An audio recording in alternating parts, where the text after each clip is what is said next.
Assalamualaikum warahmatullahi wabarakatuh. Kami dari Kampus Institut Agama Islam Al-Falah Sunniyah Kencong Jember, Prodi BKPI semester 5. Di sini kami memenuhi tugas UAS Teknik Labor. Tema yang kami angkat adalah peningkatan minat baca. Kelompok Zilfi Filanda Azizi dan Muhammad Rizky Al-Faris.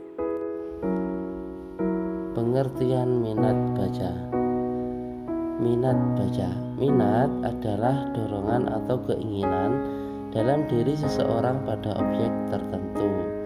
Jadi seseorang yang tertarik atau mempunyai keinginan terhadap diri sendiri mengenai suatu objek adalah pengertian daripada minat. Sedangkan membaca atau baca adalah kegiatan menelaah sesuatu bacaan atau konteks dengan cara memahami isi sekaligus maksud dari sebuah konteks. Jadi begitu teman-teman. Yang intinya minat baca adalah dorongan atau keinginan dalam diri seseorang untuk menelaah suatu konteks. Jadi seperti itu. Itu adalah pengertian daripada minat baca. Faktor ya, yang pertama adalah sistem pendidikan di Indonesia yang tidak mengharuskan mahasiswa untuk membaca buku.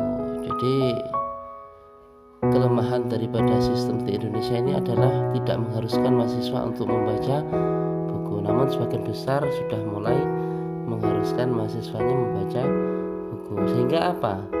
Indonesia ini tingkat minat bacanya rendah, tidak seperti negara-negara maju seperti Jepang, Inggris, Amerika, dan lain sebagainya. Indonesia jauh lebih rendah. Karena apa? Tidak mengharuskan para pelajarnya untuk membaca buku. Terus yang kedua, demikian tempat hiburan, permainan, dan tayangan televisi yang mengalihkan perhatian mereka dari membaca buku. Jadi yang kedua ini banyak sekali hiburan-hiburan di tanah air ini, termasuk yang sering kita jumpai yaitu mengenai handphone, kemudian ada tayangan televisi yang kurang berbobot di para anak-anak. Nah, tentu harapannya ada seperti televisi yang menayangkan layanan-layanan edukasi seperti itu. Jadi jauh lebih berbobot. Tayangan-tayangan yang tidak berbobot seperti apa? Banyak contohnya. Seperti film horor, kemudian juga seperti tayangan-tayangan anak-anak yang berbau nakal, kemudian dan juga seperti film-film seperti uji nyali seperti itu termasuk kurang berbobot. Ada juga yang sangat berbobot yaitu mengenai TV edukasi, kuis-kuis, pembelajaran, dan juga berita-berita itu sangat berbobot. Kemudian yang ketiga, budaya baca memang belum pernah diwariskan nenek moyang. Ya tentu teman-teman, karena apa? Nenek moyang kita tidak melek huruf. Ya, jadi nenek moyang Indonesia ini kebanyakan adalah buta huruf. Maka dari itu kita selaku pelajar, selaku mahasiswi Indonesia, calon penerus bangsa, generasi emas bangsa, kita harus merubah semua itu. Karena apa? Nenek moyang kita tidak mewariskan, namun kita harus merubah semuanya dari kebiasaan-kebiasaan yang tidak baik. Yang keempat, sarana untuk memperoleh bacaan seperti perpustakaan atau taman bacaan masih merupakan barang yang kecil. Jadi seperti perpustakaan di Indonesia ini jumlahnya sangat sedikit, kemudian yang kurang dibiayai oleh pemerintah.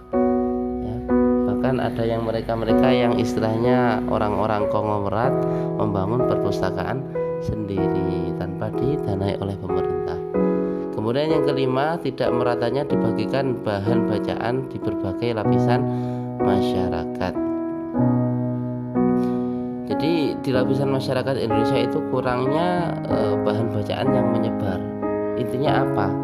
kalau kita lihat di Pulau Jawa ini mungkin cukup menyebar ya, tapi kalau di luar Jawa, mohon maaf, seperti di Kalimantan, kemudian seperti di Papua, Sumatera dan lain sebagainya, itu kurang merata. Karena apa? Buktinya tingkat grade daripada siswa-siswi atau mahasiswanya itu sangat rendah. Kemudian yang terakhir, dorongan membaca tidak ditumbuhkan sejak pendidikan perguruan tinggi. Nah, ini tugas-tugas kita. Oke, setelah kita tahu penyebab daripada penurunan minat baca yang ada di Indonesia ini ya, atau di lingkungan kita, caranya bagaimana? Tentu ada cara menanganinya. Ini menurut versi lingkungan kita. Bagaimana? Oke, cara menangani penurunan minat baca. Yang pertama, membiasakan anak-anak usia dini untuk membaca, baik itu dari golongan PAUD, kemudian dari TK, dari SD atau dari SMP. Pokoknya sejak dinilah, mulai awal sudah ditanamkan jiwa minat baca. Dalam hal ini peran orang tua dan guru untuk membantu anak-anak mencintai bacaan. Jadi perannya adalah yang pertama sekolahan dan juga peran keluarga. Kalau di sekolah adalah para guru, dan kalau di rumah atau di lingkungan rumah yaitu keluarga, bisa bapak, ibu dan sebagainya yang termasuk anggota keluarga.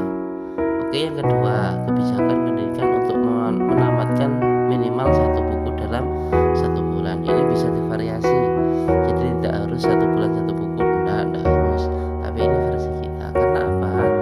Nah, yang kemudian dalam setahun sekali diadakan perlombaan resensi atau menceritakan kembali buku yang dibaca. Ini versi kita, teman-teman. Jadi alangkah baiknya ada suatu program yang dimana seperti lomba. Nah, lomba ini dibuat menarik ya, dibuat semenarik mungkin. Nah, jadi nanti ada lomba seperti resensi atau menceritakan ulang buku yang dibaca. Nah, bukunya apa saja? Ini di tingkat anak-anak, remaja atau sudah dewasa itu. Kemudian yang terakhir, membuat taman bermain di perpustakaan. Jadi kalau bicara taman bermain berarti objeknya adalah anak-anak. Kenapa kok anak-anak? Iya, karena apa? Mendidik secara khusus dari sejak dini atau sejak awal.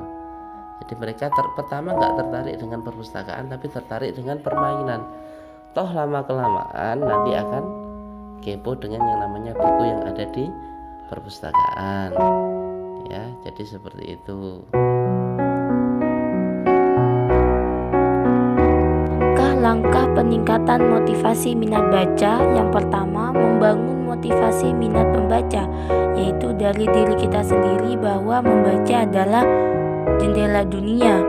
Yang kedua, mengatur waktu yang tepat dan nyaman untuk membaca, yakni agar kita membaca buku bisa meresap ke otak kita.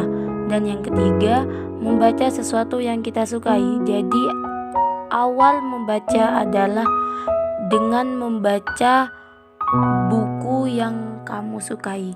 Terima kasih.